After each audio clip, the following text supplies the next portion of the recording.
জামুগুৰি দক্ষিণ অঞ্চলত আমাৰ গাঁৱত গাহৰি আহি পূৰা খেতি বাতি পূৰা নষ্ট কৰে। কি মাকৈ খেতি আৰু জিকা কচু খেতি এইবিলাক চব অসুবিধা হৈছে? অসুবিধা বহুত অসুবিধা হৈ আছে। বন বিভাগ আহে নাই? আহে মাজে মাজে আহে, ৰাতিটো নাহে, ৰাতিয়ে আহে গাহৰি। ইয়াৰ মানুহবোৰতো খেতিৰ ওপৰতে নিৰ্ভৰশীল। এইটোৱেই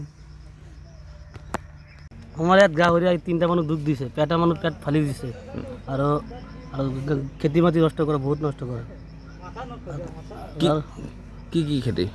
মাকৈ খেতি, ধান বুঢ়া ধান খেতি আৰু আছে এই কচু খেতি, এইবিলাক চব নষ্ট কৰিছে আৰু মানুহ 3টা পূৰা দুখ দিছে, পেট চেট ফালি দিছে, ঘায়াল হৈছে, পূৰা ঘায়াল হৈছে, টুমুকি আছে, খেতি পূৰা নষ্ট কৰে, খেতি পূৰা নষ্ট কৰিছে আৰু টুমুকি আছে এটা মানুহ এতিয়া ফালি পেট ফালিছে। ৰাতি আহে দিনতো আহে, দিনত খেতি 3টা মানুহ দুখ দিছে, পেট ফালি দিছে। কিমান মান গাহৰি আহে?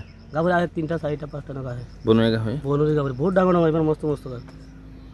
ইয়াতো মানুহবোৰ খেতিৰ ওপৰতে নিৰ্ভৰশীল। মানুহ খেতিৰ ওপৰত নিৰ্ভৰ কৰে, বুঢ়া খেতি কৰে, ৰোৱনী কৰে আৰু কচু খেতিবিলাক চব কৰে। আৰু বন বিভাগ আহে নাই? বন বিভাগ আহে, কেতিয়াবা মনত পায়, দিনত ৰাতি আহে, দিনত নাহে, ৰাতি আহে।